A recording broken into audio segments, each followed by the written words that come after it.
Democracy is messy sometimes, but it is our system. This conference that you see, this House Republican majority, is united. I'm honored to have the support of my colleagues, and what they understand about this is servant leadership. We're going to serve the people of this country.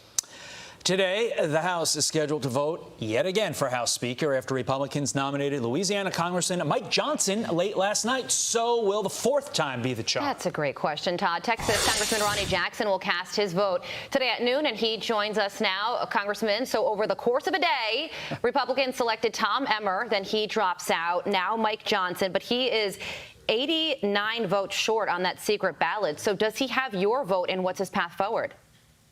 Yeah, he absolutely has my vote, and we did a roll call vote last night before we left, where everybody stood up and said who they're going to vote for, and everybody was in full support of Mike Johnson. He's going to be a fantastic speaker. We have to make it official today, so we'll go to the floor of the House today around noon, and we'll vote for him.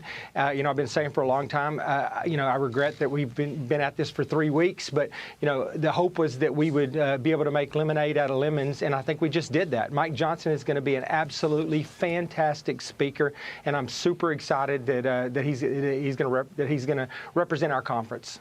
I hope you're right, because I'm sick and tired of the Bachelor reality show playing out every day on C-SPAN. Meantime, me too. Let's get to the business of the war in Israel. The IDF now directly linking Iran to the attacks on our troops in the Middle East, also to the Hamas attacks on Israel, of course. Tony Blinken says our country, the United States of America, will respond swiftly and decisively.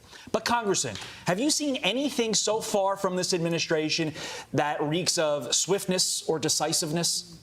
I've seen nothing from this administration. I've seen nothing but their pandering to Iran, and these are Iranian proxies that are attacking our U.S. troops in Iran and Syria. And we have to send a message to them. We have to do something to these, not only to these Iranian proxies, but to Iran. But, the Biden administration since day one has done nothing but pander to the Iranians and give them resources so that their proxies can carry out these types of attacks on our troops and, these atrocities that we're seeing going on in Israel right now in Gaza. So I do not have any trust or confidence that we have the leadership in the White House or the Pentagon to do what needs to be done. But we better do something, and we better do it fast. We need to respond to this on behalf of the troops that have been attacked, and we need to provide the strong support that our ally Israel needs from us. Yeah, and there is a fine line to walk here. And 24 U.S. troops have already been injured in drone and missile attacks on our U.S. bases in Iraq and Syria. So what would an appropriate response to that be? Well, I don't know exactly what that would look like, but it needs to be decisive, and it needs to be very clear that it's in response to this. If you come after and attack American troops, there needs to be a price to be paid. So, and we know without a doubt that these are Iranian proxies. They are funded, trained, and equipped by Iran. So this response needs to be directed at Iran and at not just their proxies, but at other Iranian assets. And so, but it needs to happen quickly. I mean, it's embarrassing for our country, and it sends the wrong message to our other enemies around the world. Finally, you are calling for Rashida Tlaib to be banned from classified intelligence briefings that you all get there in Congress. This after her repeated comments tripling down on so many things involving the Israel-Hamas conflict, specifically the hospital bombing. How dangerous is it for someone so anti-Israel to have a security clearance in the midst of this war? 20 seconds to you, Congressman.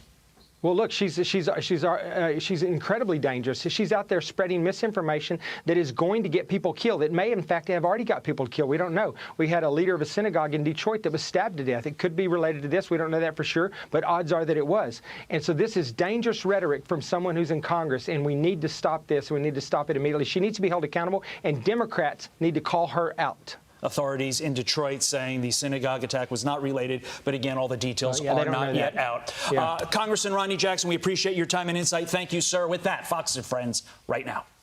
I'm Steve Ducey. I'm Brian Kilmeade. And I'm Ainsley Earhart. And click here to subscribe to the Fox News YouTube page to catch our hottest interviews and most compelling analysis.